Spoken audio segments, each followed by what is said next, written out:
the name suggests, the Mercedes-AMG GT Roadster is the open-top convertible version of the Mercedes-AMG GT Coupe, a high-performance sports car built by a specialist subdivision of Mercedes-Benz.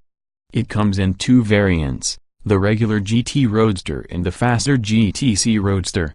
Both are powered by a 4.0-liter twin-turbo V8 engine, which drives the rear wheels via a 7-speed automatic gearbox.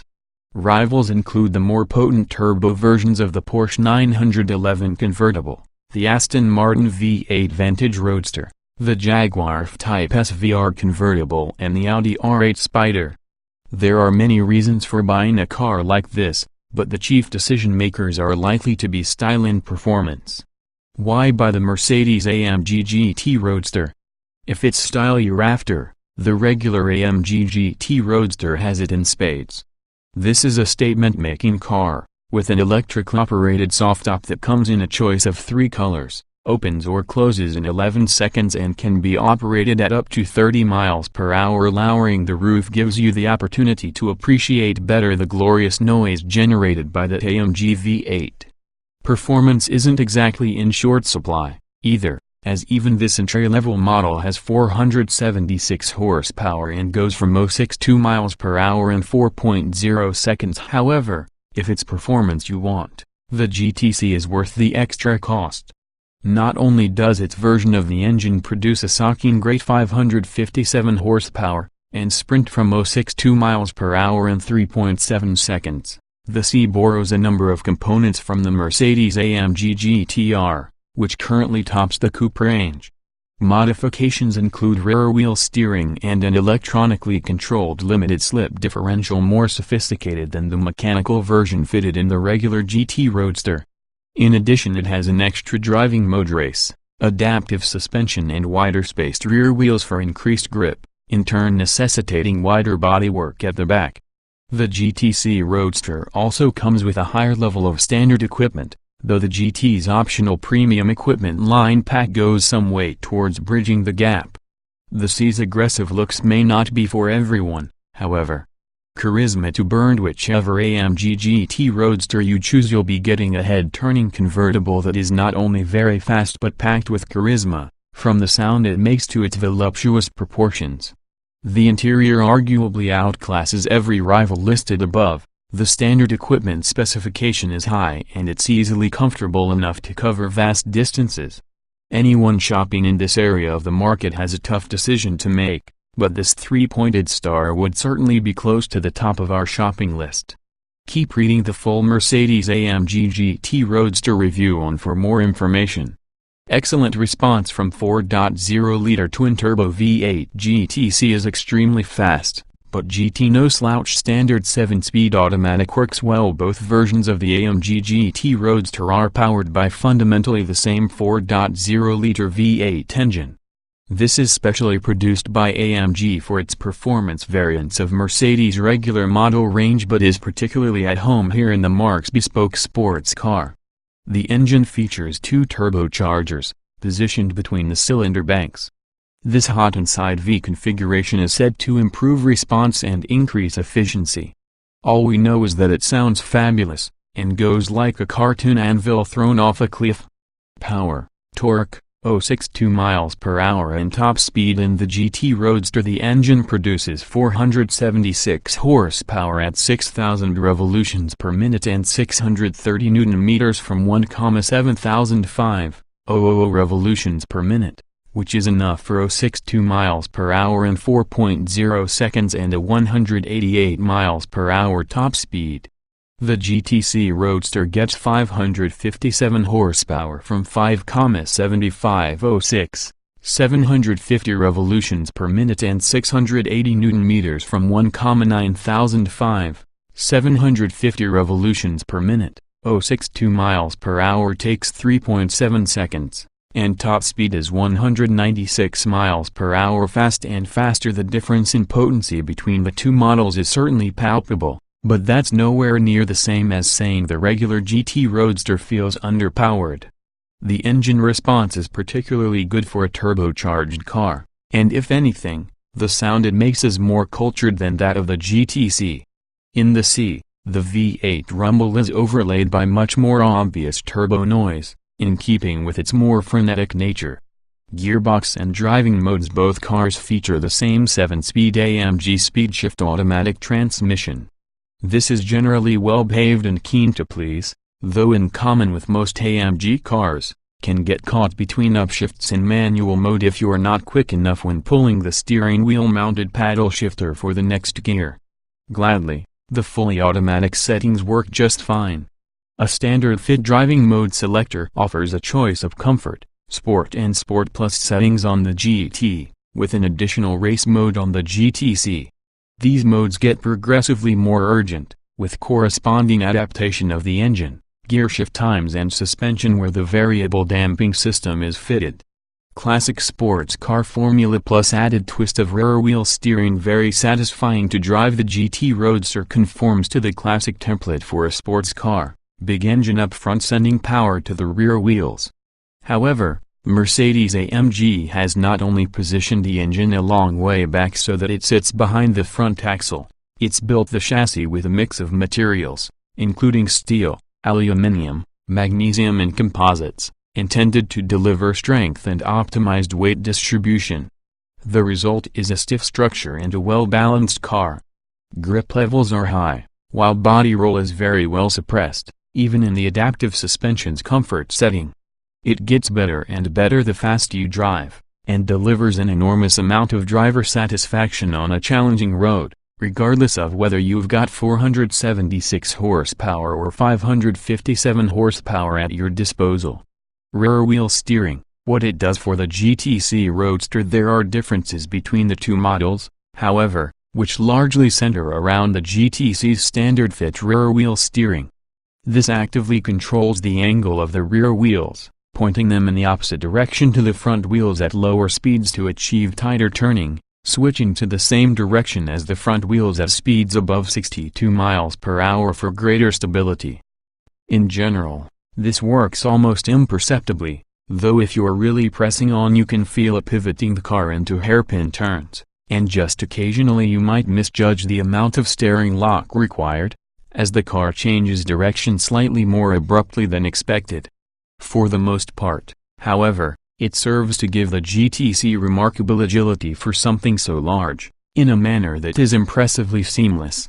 The standard GT Roadster is still fun. This is not to say the regular GT Roadster is dull to drive, far from it, in fact.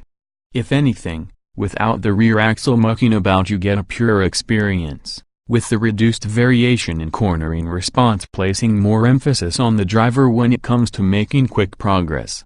We enjoyed driving it a great deal, but the rear wheel steering is by no means a must-have. Unusually large center console, some awkward ergonomics, premium quality look and feel. The GT Roadster uses the same central structural tub as Mercedes' older SLS AMG supercar. We mention this because it also carries over an unusual interior characteristic as a result, a very large center console, which dominates the entire cabin, separating driver and passenger. It all looks and feels very good inside despite the occasional rattles emanating from our test cars. But the positioning of the heavily stylized 8-button layout on this central tunnel, which is supposed to remind you there are 8 cylinders under the bonnet, as if the noise they make would ever let you forget, means that you sometimes feel like double-jointed elbows would be helpful to operate them. Good driving position, mixed visibility. Still, there's a large amount of adjustment in the steering and seating position, so it's not difficult to find a comfy driving position. And although you'll find the sheer width of the car requires a little initial calibration, forward visibility is such that it's never difficult to position on the road. Rear visibility, on the other hand, is much less user-friendly. The back of the car is very high, to the point that shorter drivers may struggle to check their over-the-shoulder blind spot.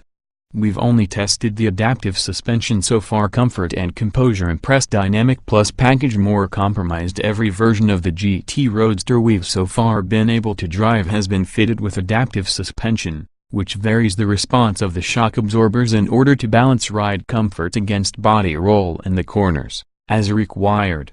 This system comes as standard on the GTC Roadster but is only optional on the more basic GT Roadster.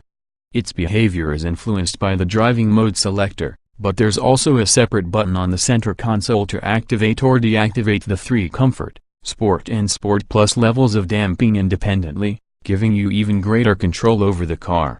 Fitted to a regular GT Roadster, the degree of general comfort this system delivers borders on the exceptional for a sports car.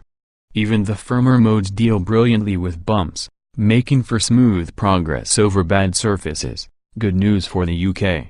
More focused options available. The GTC Roadster we sampled, however, was also fitted with the Dynamic Plus package, which includes stiffer suspension and active engine mounts that harden for greater handling accuracy during faster driving. This might sound exciting, but think carefully before you select this option. We found there was far more noise and road shock delivered into the GTC's cabin as a result, with bumps that would barely merit a ripple in the GT causing a wince in the car with Dynamic Plus fitted. Impressive roof, but too many rattles elsewhere. We were impressed by the refinement achieved by the 3-layer convertible top when it was in its raised position, but surprised that both cars exhibited a number of minor but irritating rattles. The firmer GTC was the worst culprit in this regard. But in either case we would expect better from a car that costs so much money. This is a luxury vehicle as well as a sporting one, so it is well appointed, but with scope for further personalization as required. There are just the two trim levels, each tied to a specific engine.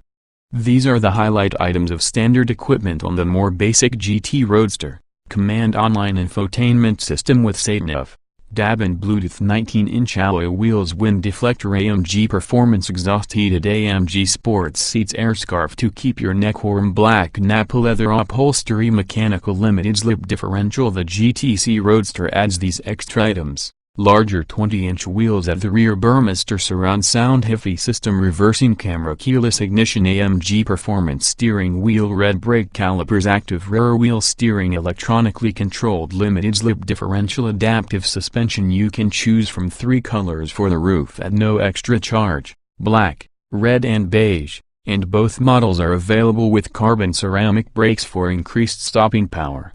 We found these rather grabby in everyday driving, however, so like the Dynamic Plus package highlighted in the comfort section of this review, unless you're planning to regularly drive on track, they're not something we'd recommend. The regular brakes are more than up to the job on the road.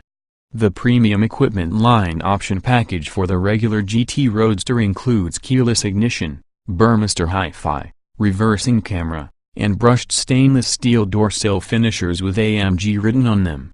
All of this comes as standard on the GTC Roadster. Structure specially strengthened for the Roadster: 3-stage stability control, 7 airbags, but latest safety aids. Extra open-top cars represent a greater risk of injury should they be flipped over in an accident. To compensate for this, the GT Roadster is fitted with rollover bars, mounted on an aluminum cross-member behind the seats, one of a number of additional strengthening processes that complete the transformation from coupe to convertible. Sophisticated 3-stage stability control is included as standard, so you can tailor its level of assistance to your driving style, and all GT Roadsters get 7 airbags. Active safety comes at extra cost. You do have to pay extra for the latest active safety aids such as front distance alert, lane departure warning, which Mercedes confusingly names lane keeping assist, and blind spot monitors. Autonomous emergency braking isn't available at all. This might seem surprising for such an expensive car, but it's not unusual for a sporting model. There is no Euro NCAP score for the AMG GT. Spacious for 2 passengers, enough boot space for weekend bags. This is a 2-seater sports car with a folding fabric roof occupying some of the coupe version's boot space. You won't be buying this because it's practical. However, the 165-liter boot is large enough for weekend bags, which will probably suit most buyers just fine. Passenger space is certainly adequate, though with a relatively high window line, such a large center console and the tall backside behind you, it does feel a little bit like you are sat in a very fancy bathtub.